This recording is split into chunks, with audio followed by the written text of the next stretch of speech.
यह कहानी है गांव सराय की। एक ऐसा गांव जहां दूर दूर तक हरियाली फैली थी और गांव के पीछे घना जंगल शुरू हो जाता था। उसी जंगल के किनारे एक सादा सा मिट्टी का घर था। इस घर में रहता था रमेश, गांव का सबसे मशहूर आदमी। मशहूर इसलिए नहीं कि उसके पास दौलत थी, बल्कि इसलिए कि उसके हाथों में बना पत्ते पर परोसा गया मटन चावल पूरे इलाके में सबसे स्वादिष्ट माना जाता था। रमेश का कोई ठेला नहीं था, कोई दुकान नहीं थी। वह अपने ही घर में मटन पकाता और घर के बाहर नीम के पेड़ के नीचे लोग पत्तल बिछाकर बैठ जाते। एक दिन दोपहर से ही रमेश चूल्हे पर मटन चढ़ा चुका था। लकड़ी धीरे धीरे जल रही थी और हांडी से मसालों की खुशबू हवा में फैल चुकी थी। तभी गांव वाले इकट्ठा होकर चिल्लाने लगे, अरे रमेश, मटन पका कि नहीं? बहुत भूख लगी है भाई। अरे भाई, कितना समय हो गया, थोड़ी और लकड़ी डाल दे, जल्दी पक जाएगा। नहीं भाई, यही तो असली कमाल है। मटन अगर धीरे धीरे पके तभी मसाले अंदर तक जाते हैं। जल्दी में पकाया तो स्वाद मर जाएगा। ठीक है गुरु, तुम जो कहो, लेकिन जल्दी लाओ, पेट में चूहे कूद रहे हैं। थोड़ी देर बाद रमेश ने हांडी उतारी। मटन पूरी तरह रस में डूबा हुआ था। उसने बड़े प्यार से पेड़ के पत्तों पर पहले खिले खिले चावल परोसे, ऊपर से मटन डाला, साइड में पापड़, नींबू और प्याज रखे। भाई, ऐसा स्वाद कहीं नहीं मिलता। मटन इतना रसीला है कि हर बाइट में मजा आ जाता है। रमेश, सच कहे तो तू जादू करता है। ऐसा मटन बस तुम्हारे पास ही मिलता है। रमेश बस मुस्कुरा देता। थोड़ी ही देर में सारा मटन खत्म हो गया। रमेश अपनी कुल्हाड़ी उठाकर फिर जंगल की ओर लकड़ी लाने निकल पड़ा। जंगल के अंदर रमेश लकड़ी काट रहा था। कुल्हाड़ी की थक थक आवाज गूंज रही थी कि तभी झाड़ियों के पीछे से घोड़ों की आहट सुनाई दी। रमेश ने चौंक कर सिर उठाया। सामने एक राजा और उसके एक सिपाही खड़े थे। उनके चेहरे थके हुए थे और कपड़ों पर धूल जमी थी। अरे ओ सुनो, हमारे राजा को बहुत भूख लगी है। यहाँ से गांव कितनी दूर है? महाराज, यहाँ से गांव तो बहुत दूर है, पर मेरा घर यहीं पास में है। अगर आज्ञा हो तो आप मेरे घर चल सकते हैं। ठीक है, वैसे भी बहुत देर हो गई है, आज कोई शिकार नहीं मिला। चलो इसी के घर चलते हैं। राजा और सिपाही रमेश के साथ उसके घर पहुंचे। महाराज, थोड़ा समय दीजिए, मैं आपके लिए बढ़िया मटन चावल बनाता हूँ। ठीक है, लेकिन जल्दी बनाओ, भूख बहुत लगी है। रमेश फुर्ती से काम में लग गया। थोड़ी ही देर में वह मटन चावल परोस लाया। राजा जमीन पर बैठा और जैसे ही पहला निवाला मुंह में डाला, वाह, सच कहता हूँ, ऐसा स्वाद मैंने कभी नहीं चखा। इतना रसीला मटन हमारे राज्य में कोई नहीं बनाता। महाराज, ये हमारे गांव सराय का मशहूर मटन चावल है। इसे धीरे पकाने में ही इसका असली स्वाद छुपा है। खाना खत्म कर राजा और सिपाही चले गए। कुछ देर बाद रमेश गांव सामान लेने गया। वहाँ कुछ लोग घबराए हुए मिले। रमेश, तुम्हें पता है, पास के गांव का राजा हम पर हमला करने वाला है। हाँ, अभी थोड़ी देर पहले वही राजा अपने सिपाहियों के साथ रास्ता ढूंढ रहा था। हमारे राजा ने पीछा किया पर वो छिप गए। ये सुनते ही रमेश के पैरों तले जमीन खिसक गई। उसे याद आया, वही राजा उसके घर खाना खाकर गया था। अगर हमारे राजा को पता चल गया कि मैंने दुश्मन राजा को अपने घर में खाना खिलाया था, तो मेरी खैर नहीं। राजा की ये घोषणा सुनते ही खबर गांव में आग की तरह फैल गई। अरे, अगर मुझे पता चल गया कि वो गद्दार कौन है, तो मैं तो मालामाल हो जाऊंगा। ऐसे थोड़ी पता चल जाएगा, खोजबीन करनी पड़ेगी भाई, तभी कोई सुराग मिलेगा। ये सारी बातें चुपचाप सुन रहा था शंकर, जो रमेश के घर के पास ही रहता था। अगर राजा इतने हीरे जवाहरात दे रहा है, तो लगता है किस्मत अब मुझ पर मेहरबान होने वाली है। उसे याद आ गया, कल शाम रमेश के घर के पास से घोड़ों की आवाज आई थी।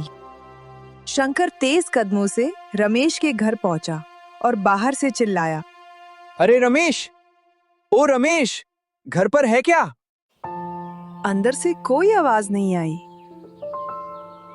लगता है जंगल लकड़ी लेने गया होगा। तभी पीछे से रमेश आ गया। अरे शंकर, अभी तक मटन पका नहीं है, थोड़ी देर में आना। मैं मटन खाने नहीं आया भाई, एक खबर देने आया हूं। आज राजा ने ऐलान किया है, जो कोई उस गद्दार की खबर देगा जिसने दुश्मन राजा को घर में छुपाया था, उसे ढेर सारे हीरे और जवाहरात मिलेंगे। अरे, पर अब किसे पता होगा कि किसने दुश्मन को छुपाया था? पर मुझे पता है ना। कौन है वो? ये बात मैं कल अपने राजा को ही बताऊंगा। इतना कहकर शंकर वहां से चला गया। रमेश वही खड़ा रह गया। उसका दिमाग सुन्न हो चुका था। अब क्या होगा? अगर राजा को पता चल गया तो वो मुझे जिंदा नहीं छोड़ेंगे। दूसरी ओर दुश्मन राजा अपने महल में आग बबूला भयो रहा। रसोई में खड़े होके वो अपने बावर्ची पे चिल्लात रहा, काय रे, तू गांव सराय जैसन मटन चावल काहे नहीं बना पावत? तोरे पास दुनिया भर के मसाले हैं, फिर उहे जैसन स्वाद काहे नहीं आवत? महाराज, हमने पूरी कोशिश करी है। महाराज, आपने जवन मटन चावल खायो रहा, वो एक खास लकड़ी के चूल्हे पे पकत है। वह लकड़ी की धीमी आंच से मटन में अनोखा स्वाद आवत है। हमार राज्य में वैसन लकड़ी नहीं मिलत, इहे से स्वाद वैसन नहीं बन पावत। हमका बहाने नहीं सुनना, हमका वो है मटन खाना है। जाओ जाके ले आवो। कुछ ही देर में एक सिपाही रमेश के घर की ओर निकल पड़ा। उधर रमेश घर के भीतर डरो सहमो बैठो रहा। का हम खुदे जाके राजा का सब सच बता दी? शायद सजा कम हो जाए। तबे दरवाजे पे खटखट बोयो। तो तुम्हें हो रमेश, हमार राजा का तुम्हार हाथ को मटन खाना है, जल्दी बनाओ, हम लेन आयो हैं। पर अगर मटन चावल यहाँ से ले गए तो रास्ते में ठंडो हो जाई, स्वाद खराब हो जाई। ओकाई है गरम गरम खाना पड़ी। हमका समझावन की कोशिश मत करो, जल्दी बना के दो, नहीं तो तुम्हार खैर नहीं। डर के मारे रमेश ने मटन चावल बनायो। पत्ते में लपेटो और देत हुए फेर कहो। बिना देर करे रमेश सीधो गांव सराय के राजा के पास निकल पड़ो। रमेश हिम्मत जुटा के सीधो महल पहुंच गयो। दरबार में कदम रखती उकर दिल जोर जोर से धड़कन लागो। महाराज, हमका आपसे कुछ कहना है। का तुम जानत हो कि हमार दुश्मन का कौने छुपायो रहा? जी महाराज, यह बारे में बात करना आयो। तो जल्दी बताओ, ऊ धोखेबाज कौन है? हमें ओका अपने हाथन से सजा देब। महाराज, ऊ दुश्मन राजा हमें ही अपने घर में छुपायो रहा। का तुम्हें ही ऊ गद्दार हो? सिपाहियन, तुरंत एका कैद में डाल दो। रुको महाराज, पहले हमार पूरी बात सुन लो। रमेश ने जंगल से लेके मटन खियावन तक की पूरी कहानी सुना दी। उन्हें आखिर में कहो, महाराज, वो है राजा, कल फिर हमार घर मटन चावल खान आवन वालो है। हमें ओका वो है पकड़ सकता है। हम मटन में नींद की दवाई मिला देब, जिसे ही उखाई ओका गहरी नींद आवन लागी। तब आप चुपके से आके ओका बंदी बना सकता हो। बहुत ही बढ़िया योजना है, पर ध्यान रखना, ओका जरो भी शंका नहीं होना चाहिए। जी महाराज, हम पूरी सावधानी रखब। अगले सवेरे सूरज की हल्की किरणन के संगे रमेश की आंख खुली। दिल में डर रहा, फिर उनने खुद से कहो, बस आज कौनो गड़बड़ ना हो। थोड़ी ही देर में दरवाजे पे खटखट भयो। लागत है राजा आ गयो। रमेश, मटन बनायो है ना? वो भीतर गयो, पत्ते पे मटन चावल परोसो। उन्हें पहले ही एमे नींद की दवाई मिला दे रही। राजा जमीन पे बैठो और खाना लागो। वाह, क्या स्वाद है। ऐसे मटन तो हमें रोज खाना चाहब। खा के उठत हुए राजा हंस के बोलो, रमेश, सच कह तो तुम्हार हाथ को मटन लाजवाब है। कुछ दिन हमें रोज यही खाब। बहुते खा ले, अब नींद आवत है, थोड़ो यह आराम कर लेत है। ई कह के ऊ वो है लेट के बाहर होकर सिपाही इंतजार करत रहे।